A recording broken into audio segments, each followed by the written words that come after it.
I don't speak Swedish, but I do speak English, and I'm happy to tell you a little bit about physical literacy today. And it's a really big movement in the world right now. So it's growing very, very rapidly. It's not a new term. It was created in 1884 by the Americans. The US created the term. Oh, well. So one of the things that you don't know about me is not only a professor, but what I do is I work at Cirque du Soleil. So my job is in the circus industry, and I work with all the circus performers, 800 of them at Cirque du Soleil, and they teach me everything I know about physical literacy. And they're very, very special people because the people in the circus are the most physically literate people in the world. This is a video which won't work here today, but that's okay. This is one of our performers, and why I have this video up there, which will only be a picture, is that when we study these people, they have the greatest amount of physical literacy in the world. And when we measure the amount of injuries that circus people have, they get only 8 injuries for every 1,000 hours that they perform. In gymnastics here in Sweden and in Canada, gymnasts get injured about 15 injuries for every 1,000 hours that they perform. So we get half the injuries with 4 times the risk. And then we ask ourselves, why is it that circus people don't get injured? Why is it that circus people, like performers like this, can actually perform 457 shows a year, gold medal performances 457 times a year, and they can do it from age 6 to 87. Our oldest performer is 87. Our oldest active performer on stage is 69. Does exactly what the 20-year-old does. That's lifelong activity, and that's pretty impressive. And we think that it's physical literacy that makes people durable, that they can last a long time in sport, in vocation, activities of daily living. So one of the things that we found out, and you'll know this, is that if you actually look at people's bone inside their body, we now know that you can look at their bone, and after the age of 30, your bone will decrease. And in boys, it'll drop 1% per year, and in girls, after menopause, it'll drop 2% per year. That's normal Canadians, normal Americans, and normal Swedes. That's interesting because to me, I said, is it necessary that I will lose my bone as I get older? The only group in the world that I could study to say, will I lose my bone, is actually the circus people, because they stay active for life. They're the only people we know that stay active really as a group throughout their life. So I'm going to show you their bone. This is what happens to people if they are inactive. That's normal. So here's the data from Cirque du Soleil. Every single one of those dots is one of our performers. The girls are in blue and the boys are in green. The amount of bone they have in kilograms is actually on the vertical axis, and how old they are is on the bottom. I've taken away all the kids under 20, and I've taken away everybody over 65 years of age. If you look at this graph right now, what I want you to see is if you look at the girls, the light blue line, from 20 years of age to 60, they actually don't change their bone at all. Their bone stays perfectly there. And then you should be asking me, how can I get that for me? All these guys do is they do about 240 minutes a week of activity. 240. The minimum for an adult is 150. What we want for kids is 420. All they do is 240 minutes of moderate vigorous. So as a culture, you can keep your bones until you're 65. Girls and guys. We didn't know that until we had this data. There was no data to actually tell us that that was possible. So in the circus, we get less injuries, we keep our bones, we keep our muscles. If you stay active for life through sport, you're going to get the same thing. But you have to keep active for life. It's a very vital thing because you lose your bone quickly if you're not active. So what is physical literacy? And it's really important. It's a simple concept. It's competence. How many movement skills do you have?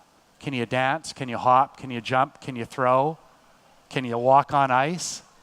Can you fall correctly? It's also confidence. It's not just physical things, it's how confident you are. It's also, are you motivated to actually continue being active? So if you look at these three words, that's really what you want in every kid. You want that in every adult. You want to be competent, confident, and motivated to participate. Kids that move, we know for sure that any kid that moves will have a better brain. There's a lot of data that tells us that your brain is an interesting thing. Neurons that fire together wire together. Neurons that fire together wire together. What that means is that if you don't use your brain in specific ways in specific circumstance, you get a completely different brain.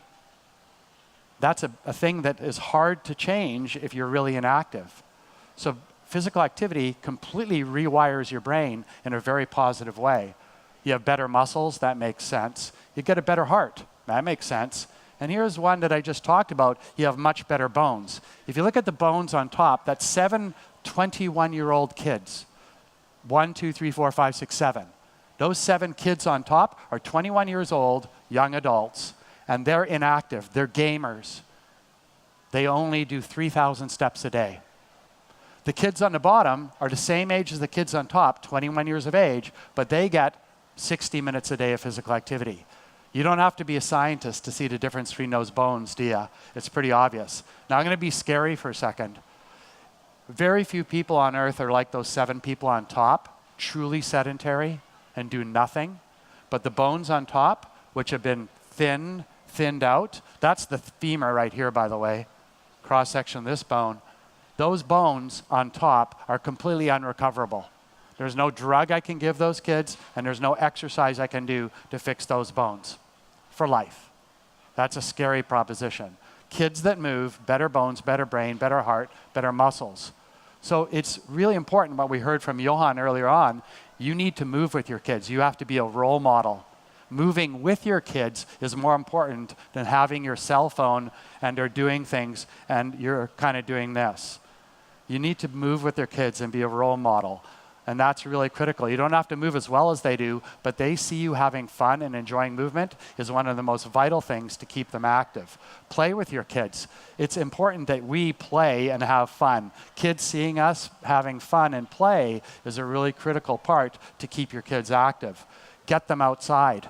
If you're not outside, your connection with the world is disconnected. And our children in Canada, one of the most beautiful places on earth, just like Sweden, our kids don't play outside anymore. They don't do free play.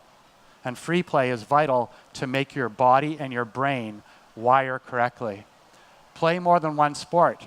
The more movements you own, the more movements you are capable of doing, the less injuries you get. Create confident movers. How do you make a kid confident? Well, you need to teach them that failure is not something to be avoided. Failure is part of success. You can't be successful without failure. And everybody in society thinks if you fail, you're bad. But failure is good. Failure is fun. Failure can make you better. But we don't think that way, and that's important. We say in Canada, learning to move is just as important as learning to read and write, if not more important today. We are the most knowledgeable society on the face of the planet, but knowing doesn't mean doing. Eat well, exercise regularly, takes very serious effort. We know that, but we don't do it. I don't want you to do this to your kids. Don't bubble wrap your kids. You heard earlier about the helicopter parents. We bubble wrap our kids. They don't even know how to make their own decisions nowadays. That's our fault. I don't want us to create kids that can't make their own decisions and have to be told what to do. This is what you need to do. Get the kids out in the wilderness, let them explore the world so their brain becomes better connected. You guys need to realize in Sweden you have a pretty good culture here, better than Canadian culture actually, and way better than the American culture. You need to keep this culture going. But it takes a community to raise a physically literate child. You need your sports groups to talk to your schools, to talk to your physical educators, to talk to the parents, to talk to the performance arts world. The entire community of people is needed to make a physically literate child. If you don't have that community operating together, it just won't work. So you need to make those connections. So as a parent, what do you need to do? I strongly encourage you, if you believe in physical literacy, to talk to your teachers. Knock on their door and say, hey, what are you doing to help my kid move? What are you doing? Hey, phys ed teacher, what are you doing to help my kid? Talk to the school principal. The principal is going to be thinking about reading and writing and math scores. But you need to talk to the principal and saying, hey, what are you doing in my school to make my kid move? You need to talk to your coach. What are you doing to help my kid become confident and moving well? You need to talk to your politicians. You need to say, we want a culture that is valuing movement. Because in Canadian culture, valuing movement is going away.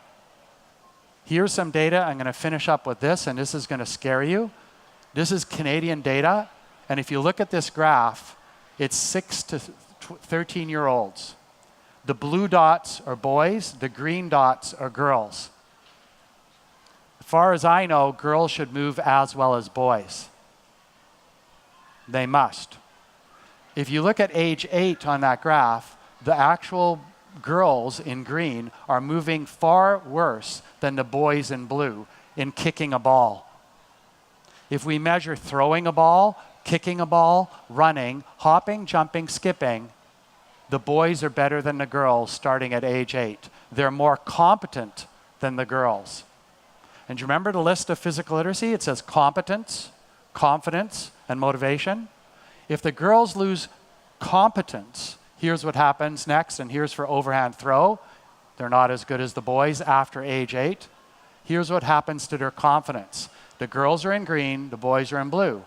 At age 8, after the girls lose competence in movement, they then lose confidence to move. So age 8 is a critical time period for all our children to get good movement skills. If they have good movement skills, then they don't lose their confidence.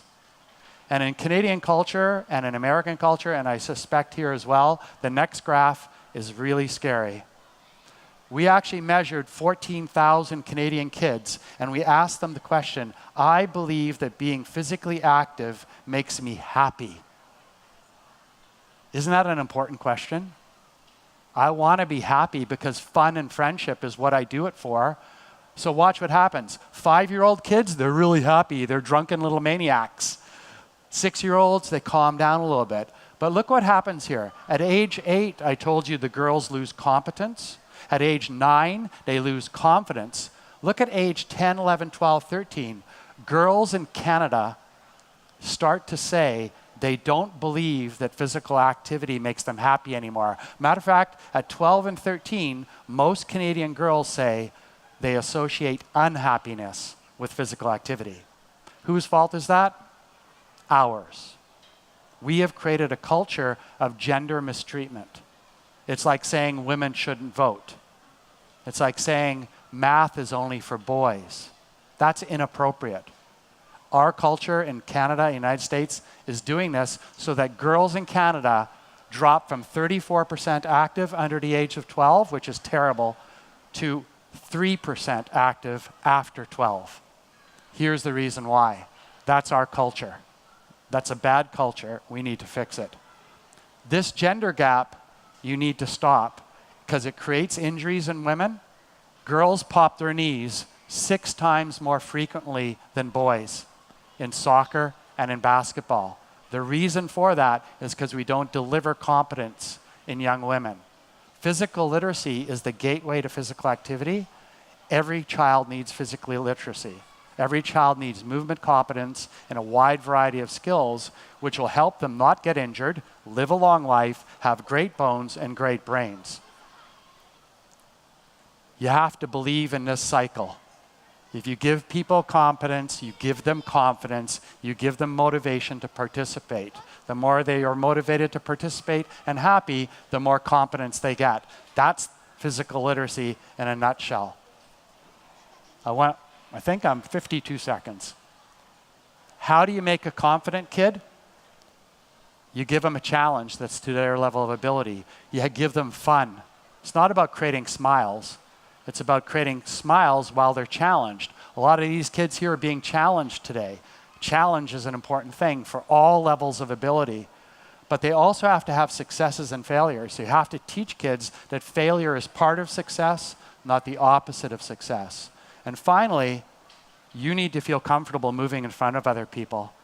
Our culture in Canada, many people don't feel comfortable moving in front of each other. That's called social inhibition. So you have to help people deal with audience. In sport, you move in front of people. In performance arts, like circus, we move for you. But we all have audience. So how are you helping your children feel comfortable moving in front of other people? And finally, every child in this world should feel talent. Every child should feel that they have a skill that they want to have, that they want to get better at. Talent is not winning a gold medal. Talent is something that I want to master a skill. That's mine to own. Every child should feel talented, and then that results in people feeling motivated and confident to pursue more things in life. Whether you're an adult or a child, this is true. Thank you very much.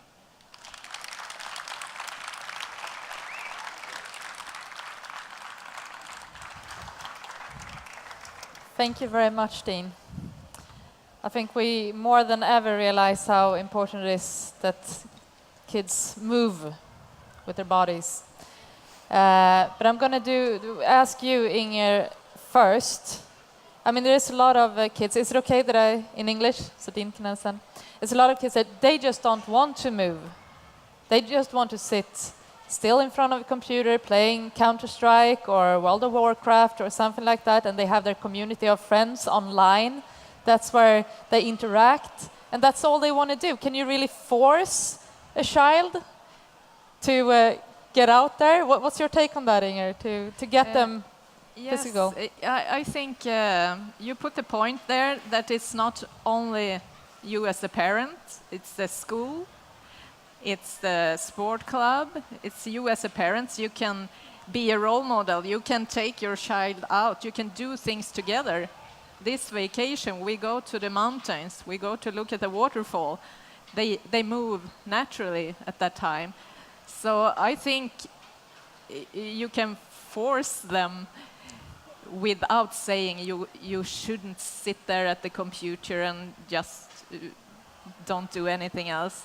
You have to stimulate, motivate, make them confident, as you say, in the movement, to do fun things together and show them other things to do. Maybe things that is outside participating in a sport, just do some movement then, I guess. Yes. Yeah. Dean, what is your take on it? Well, would you force someone? No, I don't ever force outside them. The door? My kids don't look at me and say, hey, my dad is fit. I want to become like him. They don't do that. They know for sure that this isn't evil. This is not an evil thing. I know that. There's no devil inside. So I don't call this evil and say, don't use that. I do exactly what you say. Let's go outside, let's have a meeting, let's walk and talk. And then all of a sudden, once you smell the nice, beautiful air, you go into the woods, and then we start doing things and getting dirty. They enjoy that. But if this is the only source of your enjoyment, you don't know any better. So I always expose my kids to those environments. And now they're 23 and 25, and they love the outside world. So they balance the use of this with their balanced activity. But kids who don't know anything else in this is all they have. And that becomes their only source of enjoyment. So it's critical that you expose your kids. Should you tell the kids to leave the phone at home then? Otherwise, I guess they walk like this, but they still walk. Well, Pokemon Go. Yeah. But Pokemon Go has made a big impact on kids who were previously inactive to become active. So, you know, this thing doesn't bother me. It's really how we act as parents and as a community in valuing movement. Great.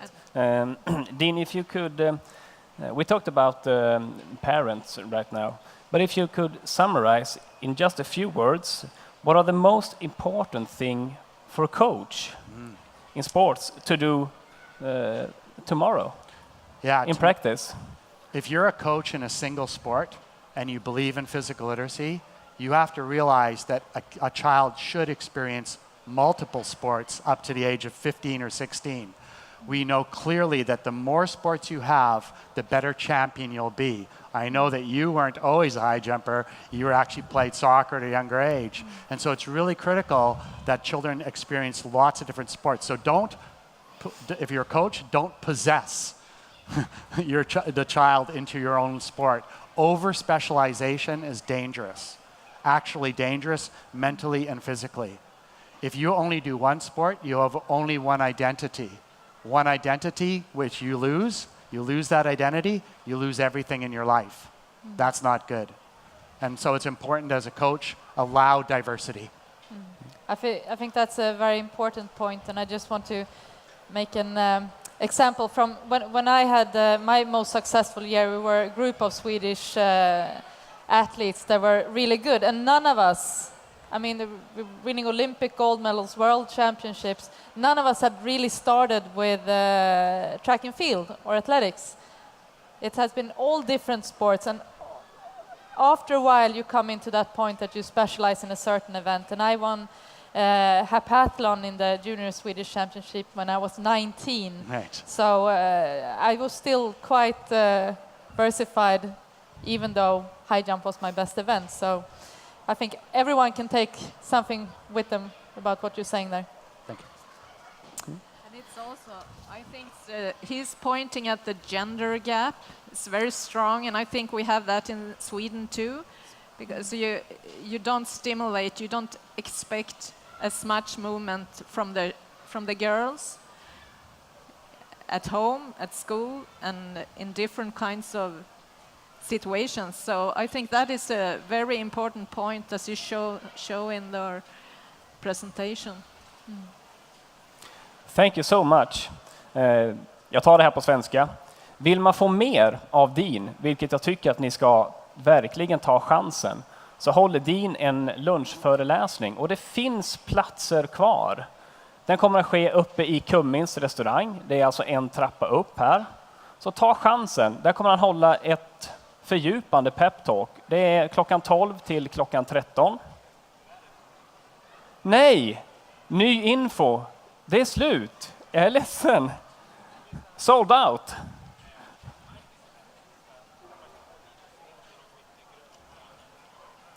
Okej, så informationen är alltså att den har tyvärr, platserna är slut, men är man supersugen, gå gärna dit och se om det inte dyker upp någon. Så kanske man ändå kan få en plats. Det löser sig säkert. Gå dit och testa i alla fall. Ja, gör det. Men vill man ha, jag tjatar om den här SISU-montern, men vill man ha ytterligare tips om hur man som ledare kan arbeta för en allsidighet på sin egen träning. Du kanske är fotbollsledare, men vill ha tips på hur kan jag göra min fotbollsträning lite mer allsidig. Gå bort till våra kollegor. Där finns det en kalasbok som heter Åldersanpassad fysisk träning. Bläddra i den. Prata gärna med kollegorna om hur er förening kan få den utbildningen till er. Den är helt fantastisk och den sätter precis det Dean säger i ett sammanhang. Hur man praktiskt kan arbeta med allsidighet. En stor applåd till Dean och Inger.